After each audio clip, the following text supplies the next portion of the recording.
What's up, AAA Nation? It's your boy, Alias Anon, and I'm back with another reaction. Shonen Showdown to the table. Now look, today we have a Shonen Showdown, the best anime teams ranked video. And there's a lot on the line, because there's a lot of anime squads out there. Some are better than others, some are elite, some are trash, garbage, and hot hefty bags, and others are straight mid. And today with Rob, we are going to figure out if his list is correct, trash, or his list is also mid. Damn! But I believe Rob is better than the average guy. Pause. And he does big things. He's a big guy. Pause. So I can't wait to get into this. Wow. My language and English skills go stupid, don't they? Literally. But yeah, man, I'm ready to get into this. But before we get into the video, I need to tell you to subscribe to the AAA Nation with Platoon trying to go to an army, and I think you should join. Also, shout out to my boy. He got like 122K now. My boy is well on his way to 150 in order to, you know what I'm saying, 2 and 150 and beyond. That's what, yeah, that's definitely what Buzz Lightyear's saying. But let's go ahead and get into this video. All right, now, what you got? Because, hey, this could go real bad for you. I'm going to disagree most likely a lot. All I know is Naruto, Sasuke, and Sakura should be at the bottom for majority of the show. Guys, it's Rob here from Shonen Showdown, and today we're going to be ranking our best anime teams of all time. Okay. What's going on, y'all? Ed and Rob here. Now, I capped the Hey, nah. I'm not going to talk junk to you. You know who is, Rob? Editor Anon. Get him. Editor Anon here, and you know, it's very funny to me, Rob. It's funny how you're robbing me right now. I'm Editor Anon. There's no Editor Rob. Who is this Editor Rob? Let me tell you something. Editor Rob, if you step in the room with me right now, 1v1, I promise I'll throw your head into the asphalt so fast your mom will be crying out for the fact that she should have left you in her stomach a long time ago. All right. Editor Anon, that's enough. That's enough. Relax. Okay, he's still my friend. I think. I don't know. Rob could like me. Rob could hate me. We don't know. But after that, he probably doesn't like me too much. You weird, buddy. You're weird. teams at 10 because I did not want the video to be too long, but I did realize while editing that there are 2 teams that got left off that I know a lot of people are going to be asking about. So I'm just going to say Yu Yu Hakusho Team Urameshi I'll probably have in the S tier, and the Black Bulls and Black Clover I'll probably have in the A tier. Let's get right back into the video. So here we are with our 10 anime teams that we're going to be ranking. Now, I did not include the villains because the villains deserve their own tier list. Absolutely. But first up, it looks like we have Class 1A from My Hero Academia. And they are mid. Probably one of the harder teams I had to look at this year because they really have improved so much in Season 6 so far. I mean, you have Momo showing out against Gigantomachia. You have Izuku Midoriya doing his thing against Shigaraki, showing us the Black Whip, showing us the float. Shoto Todoroki is boxing with his brother Dabi, was holding his own, showing the fire power, the ice power. Class 1A is really looking elite when we're looking at the top tier members of Class 1A. But I still stand firm when I say that Class 1A is very top heavy. When it comes to Class 1A, we're seeing similar things that we've seen in the provisional licensing exam. The top 7 or 8 in Class 1A really showing out, and then everybody else is still figuring out how to get the job done. And that's not enough for me. Granted, the threat... I have one question for y'all, just to settle this. Where Invisible Girl at in Season 6? Where's Miss Invisible? I know we can't see her, but we haven't seen her do anything. I haven't seen it. Have you? No. I haven't heard her name called. I haven't seen her do anything great. Was she holding a little jar of anesthetic to drop this man to sleep? Gigantomachia? Nope. I didn't see the gloves either. I didn't see the Mickey Mouse. I didn't see those gloves either. So, mid.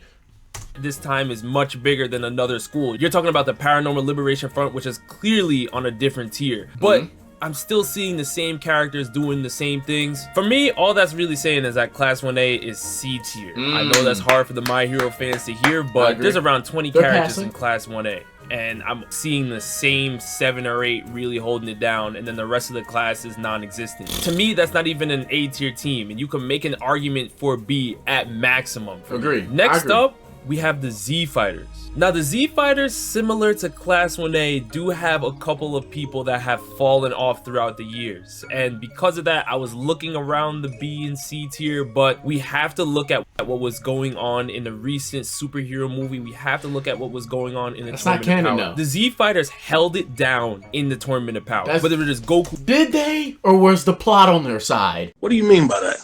Like, they did their thing for nostalgia purposes, but let's be real. Master Roshi? Why is Roshi here? Master Roshi hasn't been fighting relevant since Dragon Ball. Do you get how far back that is? That is practically 2 decades ago. that he has been relevant in terms of fighting strength. So he's coming back in the Tournament of Power? Like, come on. Boxing against Jiren, Vegeta boxing against Toppo. You're looking at Gohan willing to work alongside Frieza to box Dispo. You're even seeing Master Roshi and Krillin fighting against some fodder opponents, and they're holding their own. But Orange Piccolo, that has shown out in the superhero movie, is top tier. Gohan Beast, that was shown out in the superhero movie, is top tier. But when we're looking at the yes, they are canon. Stop interrupting Rob.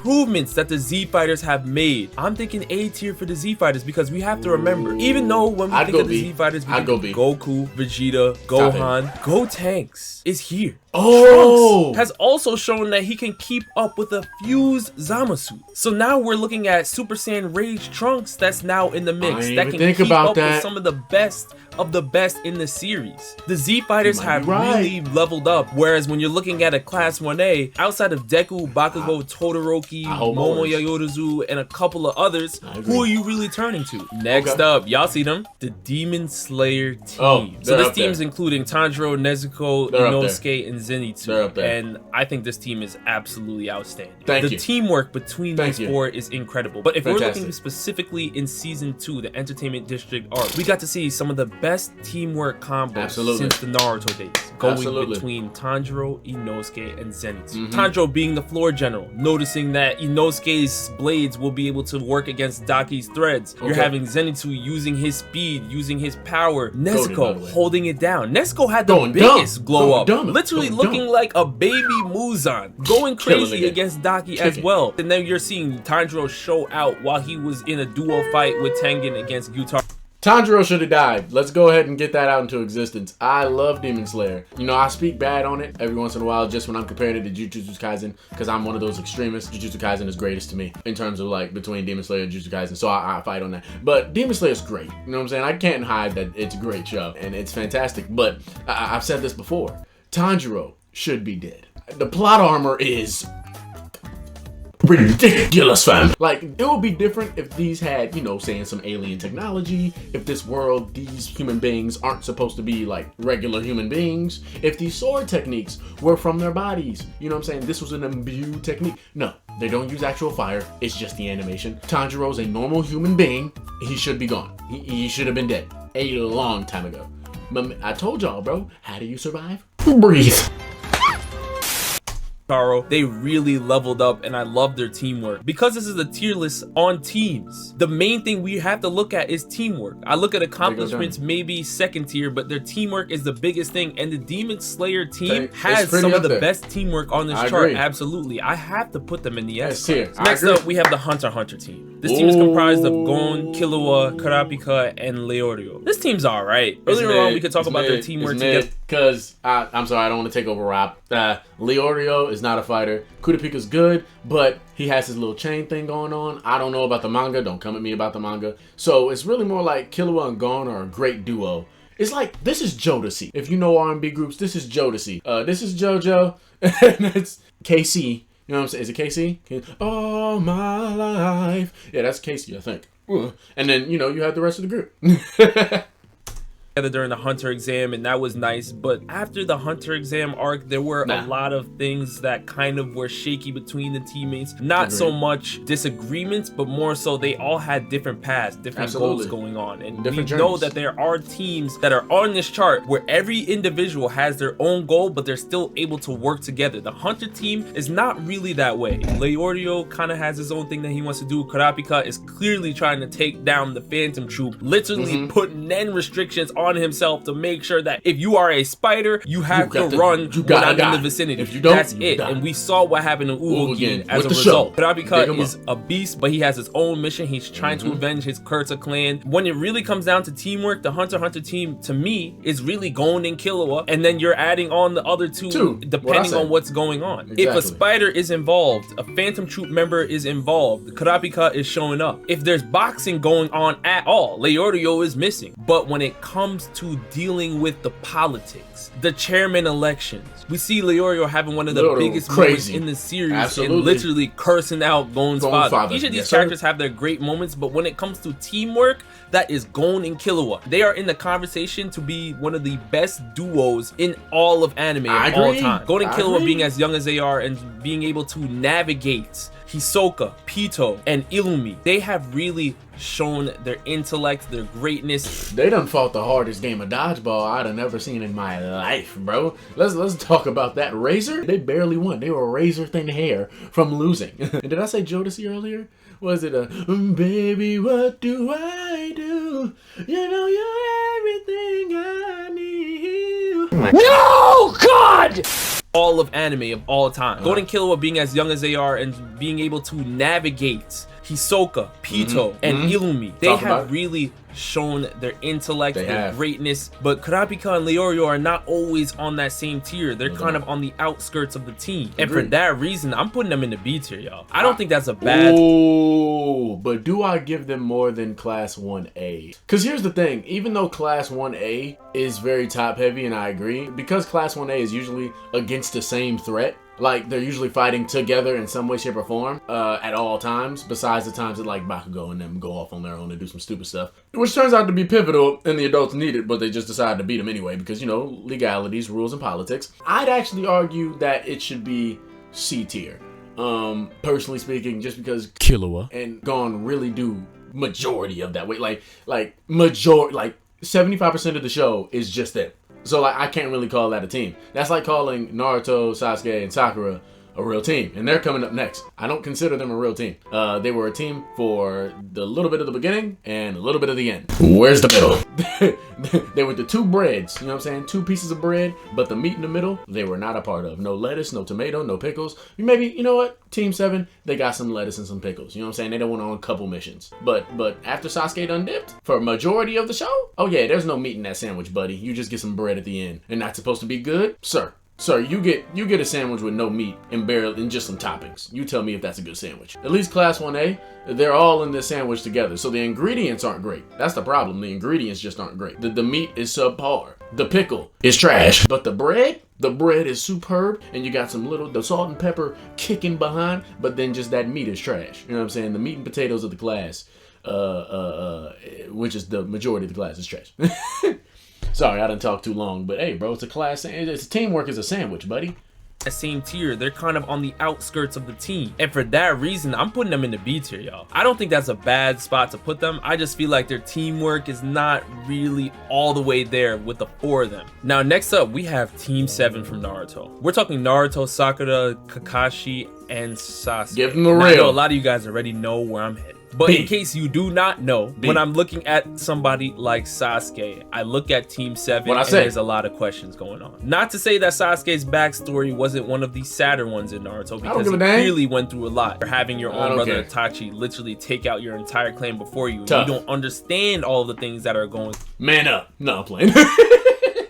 But my one gripe with Sasuke is that the moment he figured out everything, I feel like his decisions after hearing the revelations were kind of unjustified. Not fully, partially unjustified. Naruto had his own issues that he was dealing with. Why would Sasuke think the best action is to just destroy everything and then try to become the Hokage himself when Naruto is literally trying to help the entire situation? To me, it kind of defeated the purpose of what Naruto was trying to help out on. I understand that Sasuke was going through certain things, but that does not excuse him from the craziness that he caused Team 7. That's true, but like Kendrick said, I've been going through something.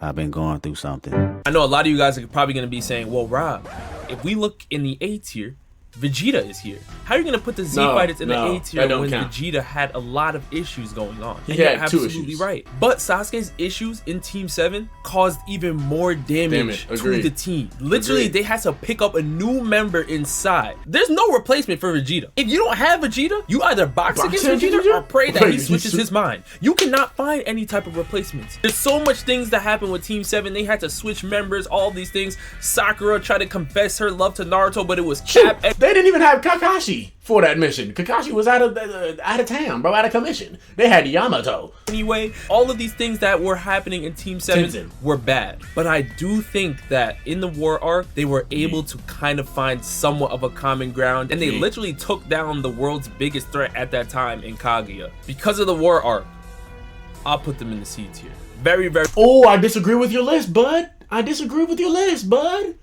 I'd put Hunter x Hunter. Nah, I disagree with your list. I'd go Naruto, Sakura, B, and then put obviously where I'm putting the Hunter x Hunter behind My Hero in the C tier.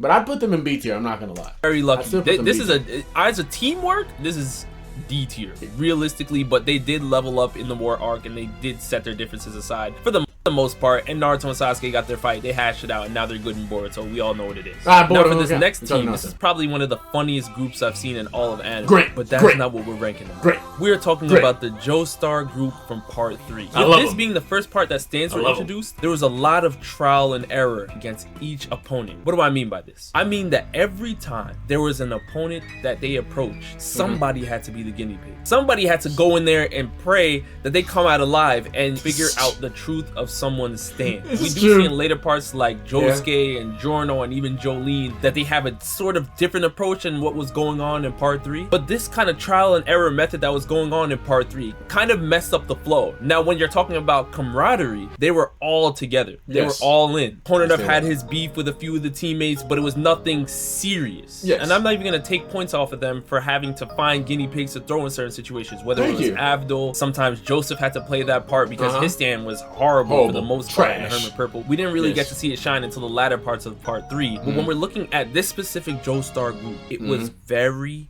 Jotaro dominant. Yes, great teamwork. But if you are not Jotaro, you are praying that Jotaro gets you out of a situation. And it came to the point where they literally had the dog. They literally had Iggy trying to hold it down in certain situations. These things could not happen as a team. I will 100% give Joseph a pass because he was old, he was way past his That's prime, my dog, and by the his way. stand was... Favorite Joestar to me is Joseph. I don't care what anybody says. My favorite part of JoJo's Bizarre Adventure is the second. I loved Hamon. I loved everything to do with the 3. I love Caesar. I love that open.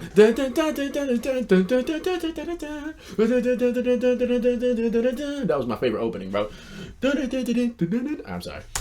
Was kind of weak. But Poneglyph, Valkyrie, Avdol, there are moments where you can't just rely on Jotaro. Jotaro shouldn't have to move trying to save everybody, and everybody else in their fight is holding out and trying to survive as long as they can until Jotaro arrives. Now obviously this did not happen in every fight, but most of the fights it did happen, as opposed to a Jolene or a Giorno who could say, Bucciarati, you can take care of yourself. Hermes, I can count on you. I'll put them in the B tier. I think B tier is fair. Next up, we have the 7 Deadly Sins. I believe in terms of teamwork, the only issues I really had is that when it came to Meliodas trying to recruit his former members earlier on in the series, a lot of them had issues that they weren't really willing to disclose earlier on, and a lot of them had their own secrets that they weren't willing to bring forth until the end when it was too late, and now you have to start boxing some top tier opponents. So if you catch my drift, I'm talking about people like Gother, and the wizard that created the Gother doll was literally part of the 10 Commandments. I'm talking about Merlin, who was hiding her secrets on Arthur, the power of chaos, and these things could have been avoided if she brought them up front. Meliodas clearly having his own issues. If they just opened up to each other, so many problems in the 7 Deadly Sins world would have been prevented. That's true, but they were more like a military group, so I don't fault them for that because, like I said, they were a military group. If you're in the military, I promise you that your teamwork between your comrades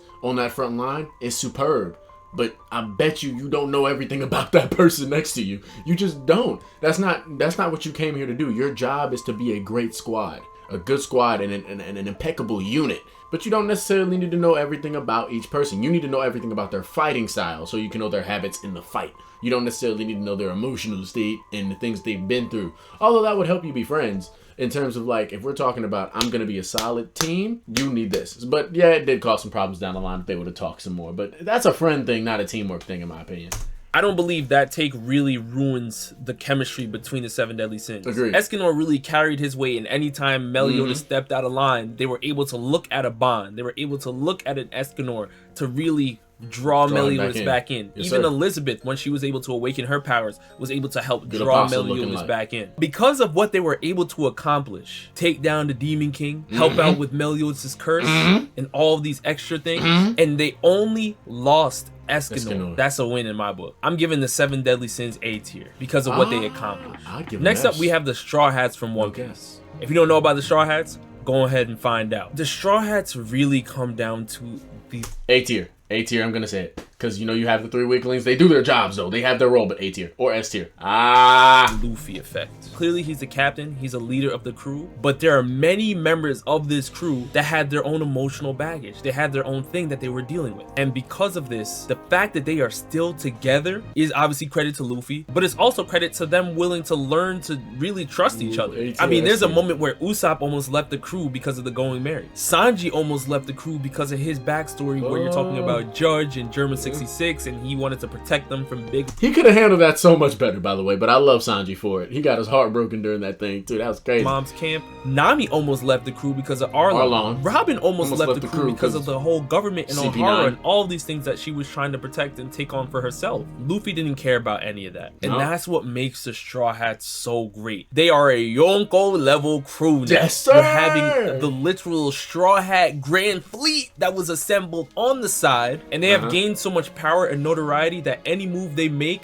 is felt throughout the entire One Piece world. Yes, every sir. internal problem that the Straw Hats had, it was resolved.